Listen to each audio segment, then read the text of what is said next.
अगर मैं गर्मी की बात करूं तो मार्च और अप्रैल के महीने में जो गर्मी इस साल बढ़ रही है 2022 में 121 सालों के बाद ये रिकॉर्ड तोड़ गर्मी यहाँ पर पड़ रही है। तो ऐसे में एक इंसान क्या चाहता है? ऐसे में इंसान चाहता है कि एक ग्रीनरी हो, आसपास हरियाली हो, जहाँ पर पेड़ पौधे हों, ठंडी हवाएं हों, सुकून हो। ऐसी ही एक जगह पे जाना चाहता है जहाँ पर उसको इतनी भारी भरकम गर्मी में राहत और सुकून के दो पल मिल सके। जी हाँ, मेरे पीछे जो जगह है इसको देख के आपको भी ऐसा ही कुछ लग रहा होगा कि शायद मैं भी आज गर्मी से बचने के लिए ऐसी ही किसी जगह पे आई हूँ। और ये कहना गलत भी नहीं होगा, वाकई में मैं भी ऐसी ही एक जगह पे आई हूँ जहाँ पर जहाँ मैं नज़र दौड़ा रही हूँ वहाँ पर पेड़ पौधे हैं। अगर मैं तादाद की बात करूँ तो हज़ारों की तादाद में यहाँ पर बड़े और छोटे पेड़ पौधे हैं। तो क्या लग रहा है आपको देख के? क्या ये कोई पार्क है या फिर कोई नर्सरी है जहाँ पर चारों तरफ पेड़ पौधे हैं? है नहीं, लेकिन देखने में वैसा ही कुछ लग रहा है। कौन सी जगह है, कहाँ हम आए हैं, ये तो हम आपको बाद में बताएंगे। लेकिन उससे पहले मैं आपसे कहना चाहूँगी कि यहाँ आने के बाद जो गर्मी से राहत मिल रही है, जो एक सुकून मिल रहा है, उसको शब्दों में ही बयां कर पाना मुश्किल है। तो चलिए, इसके इतनी जो तारीफ़ें मैंने की है, ये जगह कौन सी है, इसके बारे में थोड़ा सा और हम एक्सप्लोर करते हैं, थोड़ा सा और हम आपको बताते हैं, थोड़ा सा और आपके लिए सस्पेंस बना के रखते हैं। उसके बाद आपको पता चलेगा कि आखिरकार हम आज पहुँचे कहाँ हैं।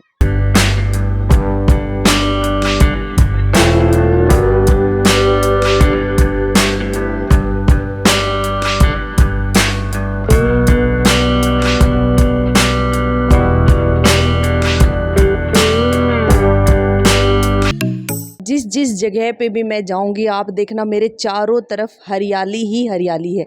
ये तो रही हरियाली की बात, लेकिन इसके साथ साथ यहाँ पर छोटे छोटे बच्चों के लिए बहुत सारी मस्ती, बहुत सारा फन और बहुत सारा एंटरटेनमेंट भी होता है। तो किस तरह से होता है वो भी आपको दिखा देते हैं।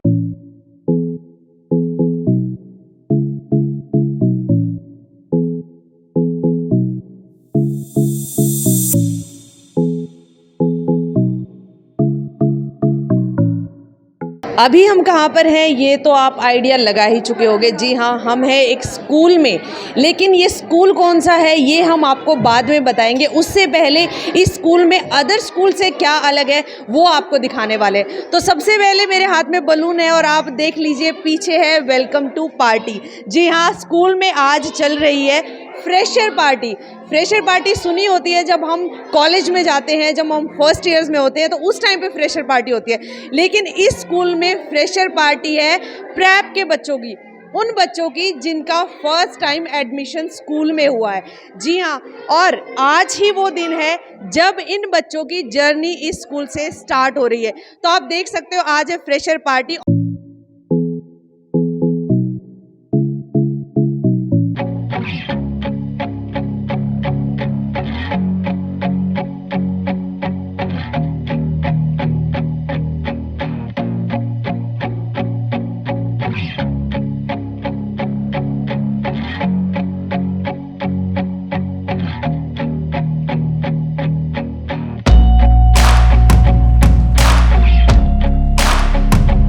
से 40 साल पहले सन 1983 में हिसार के सेक्टर 15 जैसे पोश एरिया में एक स्कूल ओपन हुआ। जी हाँ, जिसका नाम था सेंट सोफिया स्कूल। 1983 से लेके 2022 तक किस तरह से उस स्कूल ने अपनी इमेज को बरकरार रखा, क्योंकि उसके बाद काफ़ी सारे स्कूल्स जो हैं ओपन हो चुके हैं। साथ के साथ क्या उनका कॉन्सेप्ट है, किस लाइन के ऊपर किस वे से वो काम करते हैं, इन सब की जानकारी आज हम लेंगे। अभी हमारे साथ है स्कूल मैनेजमेंट से principal ma'am, vice principal ma'am. और अगर मैं बात करूं, जो मैनेजमेंट है वेल एजुकेटेड है। अगर जो वाइस प्रिंसिपल मैम की बात करूं तो वो लंदन रिटर्न है। और प्रिंसिपल मैम की अगर मैं बात करूं तो राजस्थान सिविल्स का एग्ज़ाम क्वालिफाई कर रखा है मैम ने। तो चलिए इन्हीं से बात कर लेते हैं। सबसे पहले हमारे साथ है प्रिंसिपल मैम वर्षा राणा जी। नमस्कार मैम, हमारे चैनल पर आपका स्वागत है। Thank you. मैम, सबसे पहला जो मेरा सवाल आपसे ये होगा कि जब 1983 में स्कूल आपने ओपन किया तो उस टाइम क्या सपना आपने देखा था? उस समय मैं आईएएस की तैयारी कर रही थी और मेरा प्रिलिमिनरी पास भी हो गया था, लेकिन कुछ वजह ये बनी कि डॉक्टर साहब की यूनिवर्सिटी में परमानेंट एक जगह पे था, तो वो सेक्रीफाइस करके फिर मैंने यही सोचा कि ऐसी जॉब करूं जिसमें एडमिनिस्ट्रेटिव पोस्ट भी रहे और मैं कुछ सोसाइटी के लिए कर भी सकूं। तो इस वजह से, और 1983 में सबसे बड़ी बात थी कि शहर में बहुत ज़्यादा स्कूल नहीं थे, छोटे छोटे स्कूल थे जो हिंदी मीडियम स्कूल थे, मोस्टली हरियाणा बोर्ड से ही थे, सीबीएसई के कोई भी उस समय ऐसा स्कूल नहीं था, क्योंकि यशोदा ने या जिंदल वगैरह सब बाद में आए हैं। तो उस समय स्कूल्स की हिसार में बहुत ही कमी थी।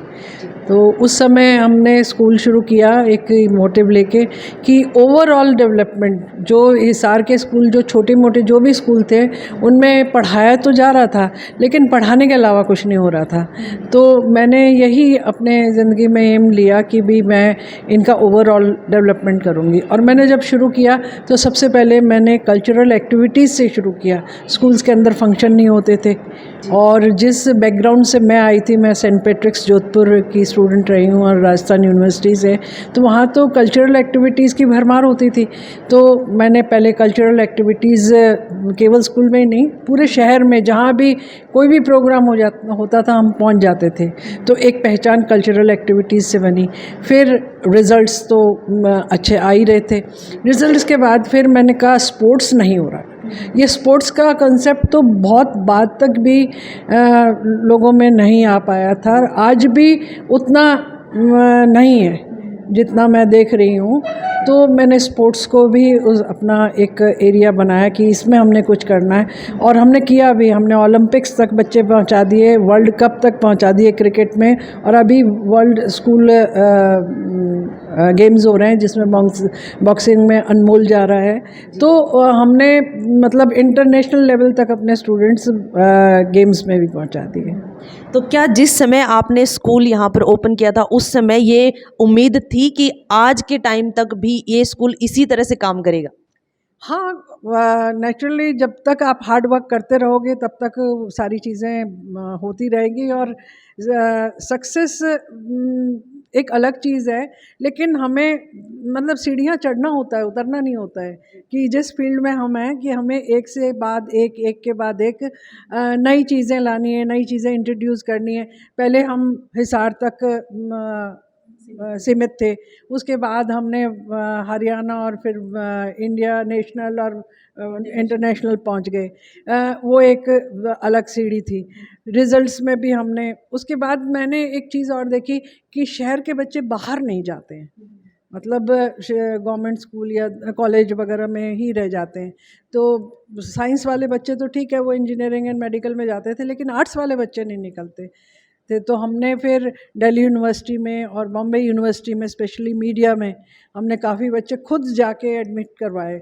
लोगों से रिक्वेस्ट की, नहीं आप बच्चों को भेजो, बाहर जाएंगे तो एक्सपोजर होगा। और आज मुझे मतलब आई फील प्राउड कि मेरे बच्चे बहुत कुछ कर रहे हैं, बहुत बड़ी बड़ी पोस्ट पे हैं। कल ही एक बच्चा मेरे पास कह रहा था, जी आपको पता है वो यशवी इस समय 5 करोड़ का गूगल के अंदर पैकेज ले रहा है। तो आप सोचिए मेरा खून कितना बढ़ गया होगा। यानी आपकी सेहत का राज ही यही है। हाँ बिल्कुल। और इस उम्र में मतलब मैं 65 के आसपास होने आई हूँ, बट काम करने का जो जुनून है वो आज भी उतना ही है जितना 1983 में था। तो मैम इस सक्सेस का क्रेडिट किसको देना चाहेंगे? स्पेशली मेरी फैमिली को। मेरे पेरेंट्स ने भी मुझे बहुत सपोर्ट किया, और मेरे इन लॉज ने भी मुझे, मेरे फादर इन लॉ ने स्पेशली बहुत इनक्रेज किया कि नहीं तुम कर सकती हो, करो। And specially doctor DS Rana, जिन्होंने हमेशा संभाला है हर चीज़ को, और मेरे बच्चे जिन्होंने हमेशा मेरे को मतलब कभी निराश नहीं होने दिया, मोटिवेट किया। और शिल्पी को तो आप देख ही रहे हैं। बाकी भी दोनों बच्चे मेरा साथ देते हैं हर समय। इस बात में कोई दो राय नहीं है कि जब तक फैमिली का सपोर्ट ना हो तब तक इंसान कुछ नहीं कर सकता। और जिसको भी आज के टाइम पे आप किसी को भी देख लीजिए, जिसने भी सफलता हासिल की है, परिवार का साथ उसके पीछे ज़रूर रहा है। तो अभी हमारे साथ है वाइस प्रिंसिपल मैम शिल्पी राणा जी, तो इनसे भी जान लेते हैं। नमस्कार मैम, हमारे चैनल में आपका स्वागत है। Thank you so much. Ma'am, मैं आपसे ये जानना चाहूँगी कि जैसे सबको पता है कि आप लंदन रिटर्न है, जिस चीज़ को आप कभी भी शो ऑफ नहीं करना चाहते, क्योंकि आपको लगता है कि क्यों इतना दिखावा करना। बट मैं ये कहना चाहूँगी कि जिस टाइम आप गए थे उस टाइम पे वहाँ जाना एक बहुत बड़ी बात थी। तो वहाँ से जब आप वापस आए तो आपको क्या कभी ऐसा फील हुआ कि स्कूल में कुछ चेंजेस करने चाहिए, या फिर कोई कॉन्सेप्ट जो आपको सही नहीं लगा हो? वेल सही नहीं की बात नहीं थी, बिकॉज मैम जो हैं वो हमेशा जनरेशन के साथ चले हैं, तो हमें कभी ये दिक्कत नहीं आई कि ओल्ड स्कूल हो गए हैं। सो जो भी टेक्निक है, इनफैक्ट मैं इस बात के लिए वैसे प्राउड मैं खुद नहीं कर सकती, बट अपनी मदर पे कर सकती हूँ कि कंप्यूटर जैसी टेक्नोलॉजी उनसे हमसे पहले बेटर सीखी हैं। हम तो आज भी लेज़ी हो जाते हैं, but she is pro in it. और आज तक भी जो भी हमारी मैगजीन्स वगैरह बनती हैं, प्रोस्पेक्टस, मैम खुद डिज़ाइनर के साथ बैठती हैं। वो तो मुझे लगता है किसी दिन सीख भी लेंगी, हाँ, सॉफ्टवेयर सीख भी सकती हैं, क्योंकि वो बिल्कुल सो कभी मुझे ये दिक्कत नहीं आई कि हम पीछे चल रहे हैं। हाँ, बस ये है कि नई नई चीज़ें जो हम इंट्रोड्यूस करें, जो हमें लगता है कि हमारी स्कूलिंग में शायद रह गई हों, जो हमने बाहर जाके सीखी। जैसे मैं कई बार मम्मी से पूछ लेती थी कि आप मेरे को बाहर क्यों भेजना चाहते हो, अगर यही करवाना था तो बाहर क्यों भेजा। बट शी ऑलवेज सेड कि एक्सपोजर, जब तक आप लोगों को बाहर का एक्सपोजर नहीं मिलेगा, आप सिटी को वापस क्या दोगे। ठीक है, यहीं से पढ़कर यहीं पे लग जाओगे तो क्या फ़ायदा होगा। तो we went to I studied in MGD girls school Jaipur. So whatever I learn there, then I was in Poona for my graduation, then I went to UK। So all that I learn I could give back to children. That education, see, बाहर का exposure, दूसरी state का exposure हमें सबसे पहले ये दिखाता है कि हम जो यहाँ पे सिर्फ साइंस मैथ करते रह जाते हैं, दुनिया उससे और बहुत बड़ी है। बट ये नहीं है कि साइंस मैथ ज़रूरी नहीं है, बहुत ज़रूरी है, बट उसके साथ और भी बहुत सारी चीज़ें ज़रूरी है। हमको लिमिट नहीं करना है बच्चे को कि चलो यार तू +2 तक साइंस पढ़ ले, बाद में देख लेंगे। नहीं, दिल्ली यूनिवर्सिटी में जाते हैं बच्चे साइंस वाले, आर्ट्स में एडमिशन लेने, 2% उनके कम हो जाते हैं। ये चीज़ें कौन बताएगा, हम बताएंगे, क्योंकि ये एक्सपोजर मुझे मिला है। मैंने बच्चों के दिल्ली यूनिवर्सिटी में एडमिशन कराए, मुझे पता है कौन सा सब्जेक्ट ज़रूरी है। इको ऑनर्स के सपने देख रहे हैं, मैथ ज़रूरी है। ठीक है, तो ये छोटी छोटी चीज़ें हैं जो हम ऐड अप करते जाते हैं कि आगे जाकर बच्चों को एडमिशन्स में क्या हेल्प है। तो मैं जब भी बच्चों को एजुकेशन देना चाहती हूँ, तो मेरी एजुकेशन का मतलब ये है कि आप आगे फ्यूचर में after 10 years what you want to be is what you have to start now. So that is what, बाकी पुरानी चीज़ें ही हैं, उनको बस थोड़ा पॉलिश करना होता है, और कुछ नहीं है। तो जैसा कि सबको पता है कि सेंट सोफिया स्कूल से बच्चे बहुत बड़े बड़े लेवल तक जाते हैं, फ़ॉरेन में भी जाते हैं, जैसा कि अभी मैम ने बताया कि मीडिया में भी जाते हैं, और हर आए दिन कुछ ना कुछ ऐसा सेंट सोफिया स्कूल की तरफ से होता ही रहता है कि हरियाणा को प्राउड फील होता है, स्पेशली हिसार को। तो कितना प्राउड फील होता है आपको बच्चों के ऊपर? बहुत ज़्यादा प्राउड फील होता है। और मैं कई बार जैसे बच्चों को जब सिखाती हूँ, तो मेरे जो थॉट्स बच्चों के अंदर आते हैं, जो सामने से लड़की आके मुझे बोलती है कि मुझे जर्नलिस्ट बनना है, मेरे को आपकी जैसी आवाज़ चाहिए, मुझे उतनी स्ट्रॉन्ग पॉइंट ऑफ व्यू से दुनिया को बताने हैं अपने व्यूज़, तो मुझे प्राउड फील होता है। मैं देखती हूँ जैसे हमारे अभी रीसेंट स्टूडेंट्स हैं जो जर्नलिज्म करना चाहते हैं, क्योंकि मैं उनको इंस्पायर करती हूँ। क्योंकि कई बार क्या होता है, हम एक ब्लॉक में होते हैं कि जर्नलिज्म ऐसी फील्ड है, फैशन स्टडीज़ ऐसी फील्ड है। फैशन स्टडीज़ में हमारे बच्चे इतना अच्छा करते हैं, गर्ल्स बहुत बढ़िया करती हैं और आजकल हर फील्ड में, क्योंकि अगर हम मनी ओरिएंटेड होके भी सोचना चाहते हैं बच्चों के लिए, तो भी हर फील्ड में पैसा है। सिर्फ डॉक्टर इंजीनियर्स थोड़ी कमा रहे हैं, सारी दुनिया कमा रही है। सो फैशन की फील्ड में भी बच्चे बहुत अच्छा कर रहे हैं। पीछे भी हमारे स्टूडेंट ने मिस इंडिया की ड्रेस डिज़ाइन कर रखी है। And then now also we have lot of students. एक रोहतक यूनिवर्सिटी में हमारा लड़की पढ़ रही है, बहुत ब्राइट फ्यूचर है उसका। एंड निफ्ट में हमारे बच्चे गए हुए हैं। सो फैशन डिज़ाइनिंग, जर्नलिज्म, जो ऑफ बीट फील्ड्स हैं जिनको पेरेंट्स इंपॉर्टेंस नहीं देते हैं, उसमें भी जब मेरे बच्चे जाते हैं तो मुझे बहुत प्राउड फील होता है। दिल्ली यूनिवर्सिटी में जाते हैं, एक स्टूडेंट अभी मेरी जर्नलिज्म कर रही है, फाइनल ईयर में आएगी, वो लड़की वहाँ पे नुक्कड़ नाटक करती है, 2 बार प्राइज़ जीत चुकी है। उसके मैसेजेस आते हैं कि आपने मुझे इतना इंस्पायर किया है, और जर्नलिज्म जो एक फील्ड है उसकी जो इम्पोर्टेंस है, जो नहीं समझते हैं लोग, वो आपने मुझे समझाई और मुझे ऐसा लगता है कि मुझे लाइफ का डायरेक्शन मिल गया। वो बातें सुनकर मुझे ऐसा लगता है कि बस अचीव करने के लिए कुछ बचा ही नहीं है। तो मैम एक लास्ट क्वेश्चन और मैं आपसे पूछना चाहूँगी, जैसे स्कूल में क्या होता है कि 9th के बाद बच्चे समझने लग जाते हैं कि हम अब सुपीरियर हैं, हम अपने हिसाब से अपनी लाइफ को जीना चाहते हैं। तो ऐसे बच्चों को अगर आपको फेस करना पड़े तो आप उनको किस तरह से टैकल करेंगे, किस तरह से आप उनको समझाएंगे, अगर मैं बोलना चाहूँ तो? मेरे को लगता है कि प्यार से तो कोई भी चीज़ हल हो सकती है, और जहाँ हम प्यार से उनसे बात करते हैं वो हर चीज़ का आपको जवाब देंगे, आपकी बात सुनेंगे, और फिर आप उनको डांटोगे तो वो आपकी डांट भी सुनेंगे। बट अगर आपको फर्स्ट इंप्रेशन में ही उनको डांट से मैं एक तो मेरे लिए डिसिप्लिन का मीनिंग बहुत अलग है। I don't believe in military discipline. हाँ, I don't believe in this, मतलब I like discipline but discipline is not punishment for me. Discipline is कि बच्चा खुद आकर मुझे विश करे, मैंने उसको मॉरल वैल्यू सिखा दी, उसके बाद वो खुद आके विश करे, वो अपने पेरेंट्स को विश करे, वो डिसिप्लिन है। वो डिसिप्लिन नहीं है कि तुमने छोटी सी गलती की तुम्हें पनिशमेंट मिलने वाला है। Punishment is a part of discipline, it is not all about discipline. So हाँ, अगर बच्चों को प्यार से समझाया जाए वो कुछ भी कर सकते हैं। और मैं बस ये कह रही रिक्वेस्ट करती हूँ टीचर्स से, पेरेंट्स से हमेशा, कि बच्चों के लेवल पे रहें, उनसे इतना आगे ना बढ़ जाएं कि उनको आप पीछे देखो तो वो बहुत पीछे रह गए। थोड़ा सा जैसे हम उन्हें कहते हैं कि पॉलिटिक्स के बारे में जानो, अखबार पढ़ो, तो थोड़ा सा हमें भी इंस्टा स्क्रॉल करते रहना चाहिए कि हमें पता हो कि दुनिया में क्या, उनकी दुनिया में क्या चल रहा है। जैसे हम चाहते हैं कि वो हमारी दुनिया का हिस्सा हो, सारी न्यूज़ हो, IQ लेवल हो, वैसे हमें भी पता होना चाहिए कि उनकी दुनिया में क्या चल रहा है।